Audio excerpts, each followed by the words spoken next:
படுகிறான் என்றால் விதிப்படி நடந்து விட்டது என்பார்கள். உடனே அனைவரும் சென்று தலையெழுத்தை போல் நடந்து விட்டது என்று எண்ணிக்கொள்கிறார்கள். அது தலையெழுத்தை போல் அல்ல, விதியை போல். விதியை போல் என்றால் இயற்கை விதி என்பதை உருவாக்கிய சிவபெருமானின் இயற்கை விதிகளுக்கு அப்பாற்பட்டு ஒருவன் நடந்திருக்கிறான், அதனால் அவன் இத்துன்பங்களை அனுபவிக்கிறான் என்பதே பொருள்.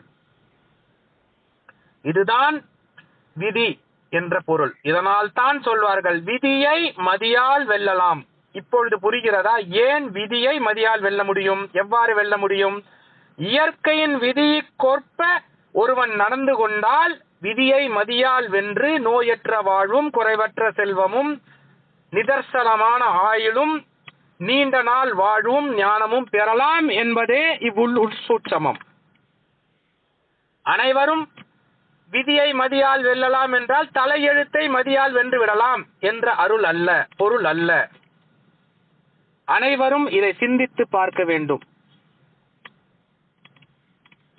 இவ்வாறு நடக்கையிலே ஒருவன் விதியை மதியால் எவ்வாறு வெல்வது என்பது இச்சூட்சம நிலையில் அடங்கியுள்ளது. இதையெல்லாம் வரும் சத்சங்கங்களிலே நானோ அகத்திய பெருமானோ தெளிவாக உரைக்கவிருக்கிறோம்.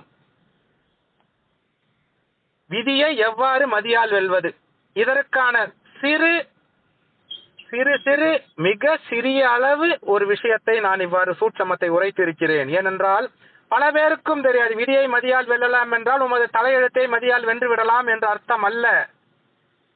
ஆனால் விதியை, இயற்கை விதியை மீறாமல் ஒருவன் வாழ்வானாயின் அவ்விதியை அவன் மதியால் வென்று விடுவான்.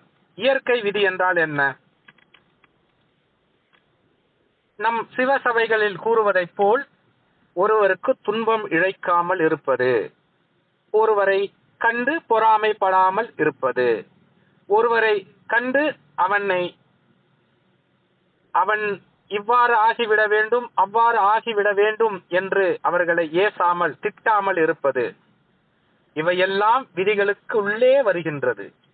இவைகளை மீறி ஒரு சிறிய உயிர்களுக்கும் துன்பம் விளைவிப்பானே ஆயின் அவன் விதியை மீறிவிடுகிறான். அதனால்தான் கூறுவார்கள், ஒருவன் நன்றாக வாழ்க்கையிலே சிறந்து விளங்கிய பொழுதும் அவன் விதி அவன் நல்லா இருக்கான். ஒருவன் துன்பப்படுவானே ஆயின் அவன் விதி அவன் எவ்வளவு கஷ்டப்படுறான், அவனோட விதி. இந்த விதி என்பது சட்ட முறைகள், நெறிமுறைகளே தவிர தலையெழுத்தல்ல. இதிலும் ஒரு படி மேலே சென்று அகத்திய பெருமானும் வாழை சித்தரும் நமக்காக என்ன அருளிக் கொண்டிருக்கிறார்கள் என்றால், நான் கூறுவது விதியை மதியால் வெல்லலாமை போல் உங்கள் தலையெழுத்தையும் மாற்றி எழுதுகிறோம் வாருங்கள் என்று அழைக்கிறார்கள். உமது கர்ம நிலைகளிலே ஏன் கரைய வேண்டும் என்று எண்ணுகிறார்கள்? எதற்காக உமது கர்ம நிலை கரைய வேண்டும்? எதற்காக உமது கர்மாக்கள் எல்லாம் போக வேண்டும்?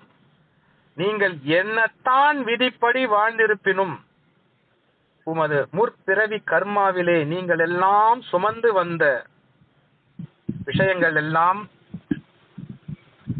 நீங்கள் எல்லாம் சுமந்து வந்த விஷயங்களை எல்லாம் ஒரே ஒரு அபிடேக நிகழ்விலே, சிவசபையில் நடக்கும் ஒரு அபிடேக நிகழ்விலே அச்சிவபெருமானும் அகத்திய பெருமானின் உச்சி குளிர செய்யும் அபிஷேக நிகழ்வுகளில் உமது தலை எழுத்தே மாற்றப்படுகிறது என்பதும் நிதர்சன சூட்சம உண்மை.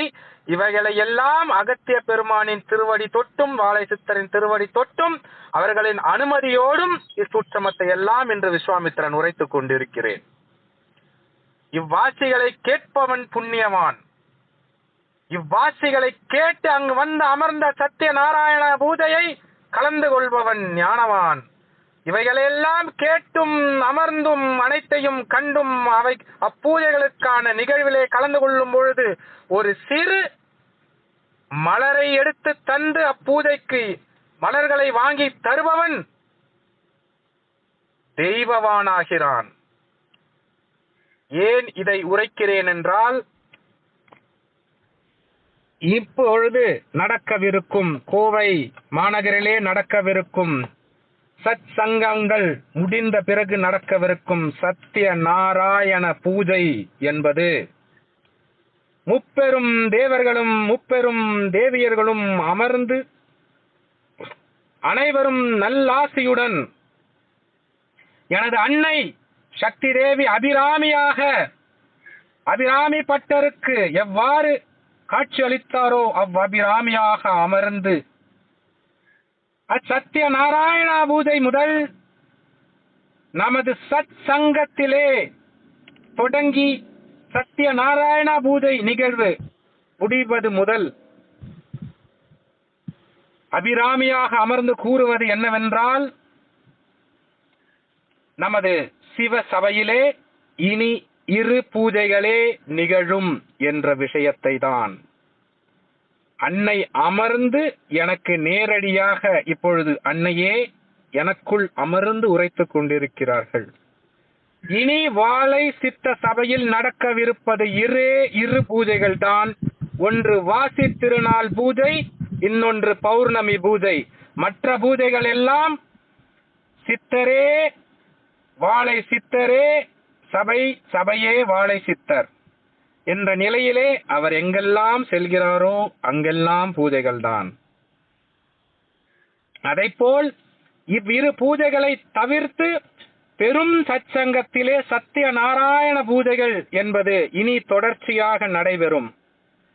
அங்கு வருபவர்கள் எல்லாம் எவரெவரால் நாங்கள் மறுபடியும் சொல்கிறோம், உங்களை நாங்கள் செல்வங்கள் கேட்கவில்லை, செல்வங்கள் ஈந்து விடுங்கள், எங்களுக்கு இதை தாருங்கள் அதை தாருங்கள் என்று நாங்கள் ஒரு பொழுதும் கேட்பதில்லை. இருப்பினும் அங்கு வருபவர்களுக்கு நீங்கள் செய்யும் ஒரு சிறு அளவு துளி தானம் கூட உங்களது தலை விதியை மாற்றிவிடும் என்பதை மனதிலே நிறுத்துங்கள். அவரவரால் என்ன இயலுமோ அதையெல்லாம் நடக்கவிருக்கும் சத்சங்கத்திற்கும் சத்திய நாராயண பூஜைக்கும் அவரவரே முன்னிலையில் வந்து அவரவரே வாழை சித்தரிடம் வினவி உரைத்துக் கொள்ளுங்கள். இதை தாருங்கள் அதை தாருங்கள் என்பதற்காக தொடங்கப்பட்ட சபை அல்ல. இதை கொடுத்தால்தான் இதை தருவோம் என்ற எண்ணத்துடன் தொடங்கப்பட்ட சபை அல்ல. எவை கொடுப்பினும் எவை கொடுக்காமல் இருப்பினும் பிரபஞ்சம் நன்றாக வாழ வேண்டும், யுகம் அழியா யுக மாற்றத்தை கண்டுவிட வேண்டும் என்ற அவாவுடன் அகத்திய பெருமானாலும் வாழை சித்தராலும் அமைக்க வைக்கப்பட்ட சபை இது. இவ்வாறு அமைக்கப்பட்ட சபையிலே அமர்ந்திருக்கும் நாங்கள் எல்லாம் சித்தர்களாகவும் ஞானவான்களாகவும் எதற்காக அமர்ந்திருக்கிறோம் என்றால், எவர் எதை கொடுக்காவிடிலும் அனைத்தையும் உங்களுக்கு தாரை வார்த்து கொடுத்து விட வேண்டும் என்பதற்காகவே அமர்ந்திருக்கிறோம். இவ்வாறு அனைத்தையும் சிந்தித்து பாருங்கள், அனைத்தையும் யோசித்து பாருங்கள். கூற வேண்டும் என்றால் இன்னும் 1 மணி நேரம் நான் கூறிக்கொண்டேதான் இருப்பேன்.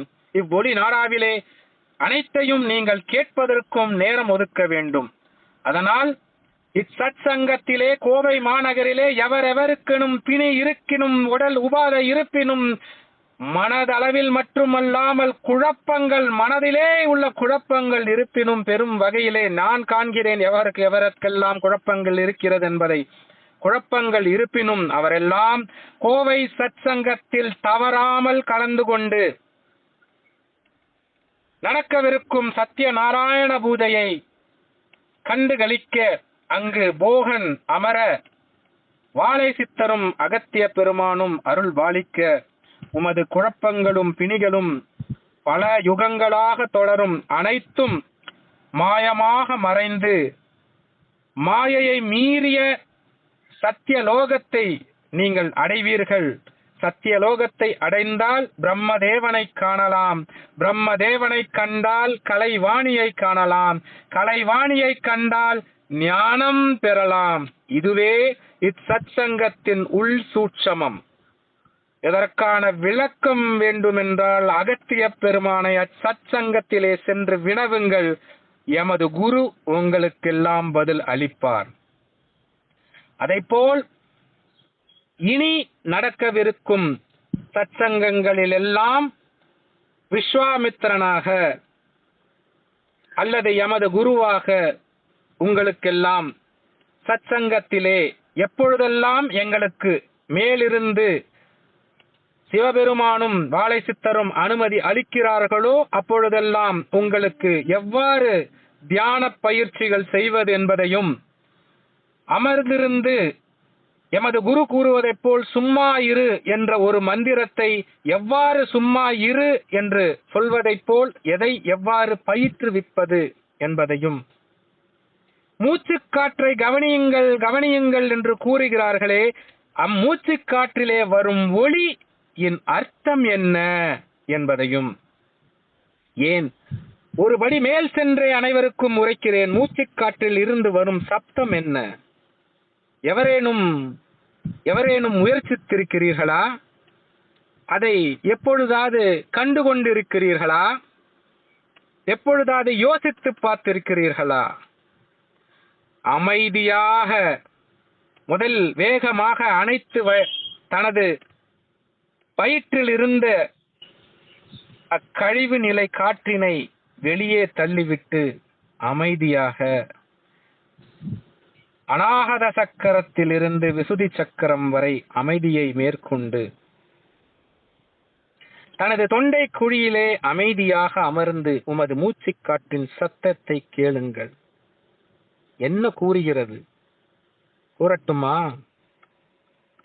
வாழை சித்தரே, ஓம் விஸ்வாமித்ராய நமக. கூறிவிடலாமா என்ன மூச்சுக்காற்று சொல்கிறது என்பதை? அது உங்களோட விருப்பம்.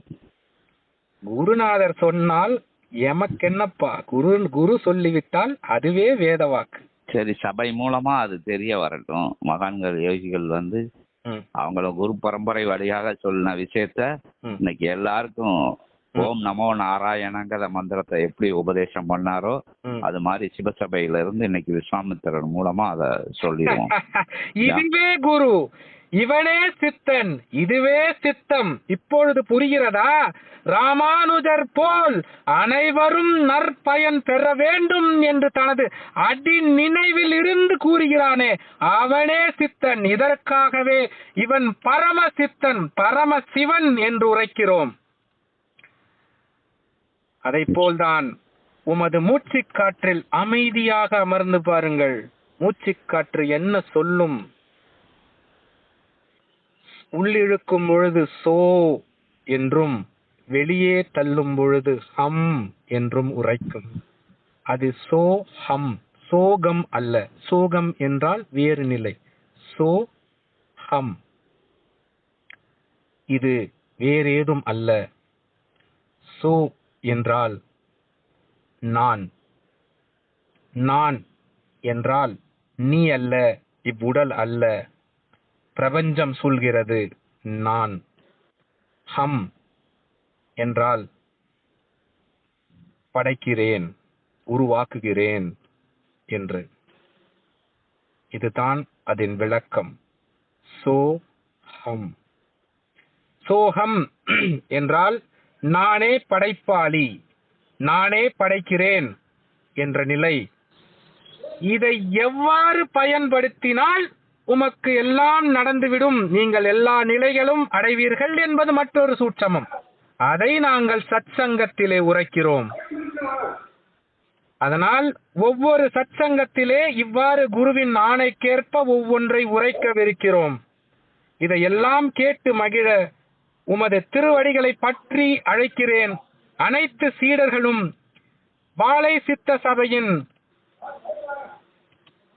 குரு நிலையில் அமர்ந்திருக்கும் ஆசான்களும் அனைவரையும் அரவணைத்து இங்கு வந்து ஞானம் பெற அனைவரையும் கோவை மாநகரிலே வாழை சித்தரையும் எமது குரு ஐயன் அகத்திய பெருமானையும் காண போகருடன் அமர வைத்து அவர்களின் நன்னிலைகளை, நன்மை பயக்கும் நிலைகளை அனைவருக்கும் சோகம் என்பதை உணர்த்திட, சோகம் அற்ற நிலைகளை தந்திட, மனதளவிலும் உடல் அளவிலும் உபாதைகளற்ற நிலைகளை பெற்றிட வாழை சித்தரின் திருவடியில் இருந்தும் அகத்திய பெருமான் திருவடியில் இருந்தும் ஆசிகளை விஸ்வாமித்திரன் அனைவருக்கும் பகிர்ந்து வரவேண்டும் என்று நினைத்தவுடன் அழைத்து வரும் சபை எமது சபை. எமது சபை என்றால் எமது வாழை சித்தரின் சபை என்பதை கர்வமாகவும் சொல்லிக்கொண்டு அனைவருக்கும் நல்லாசிகள் பகிர்ந்து பேச வேண்டும் என்றால் சிவசபையை பற்றி எமது ஐயன் கூறியதைப் போல், அகத்திய பெருமான் கூறியதைப் போல் பேசிக்கொண்டே இருக்கலாம், வாழை சித்தரை பற்றி விவாதித்துக் கொண்டே இருக்கலாம் என்பதையும் உரைத்து அனைவருக்கும் நல்லாசிகள் பகிர்ந்து அனைவரும் தங்களுடனும் தங்கள் சுற்றத்துடனும் தனது மழலைகளுடனும் தனது இல்லாளுடனும் அனைத்து குடும்பஸ்தர்கள் அனைவருடனும் நன்றாக வாழ ஆசிகள் பகிர்ந்து அமர்கிறேன். விஸ்வாமித்ரன். விஸ்வாமித்ர மகரிஷியே நமோ நமக. ராஜரிஷியே நமோ நமக. விஸ்வாமித்ராய நமோ நமக. ஓம் அகதீஷாய நமக. சிவாய நமக.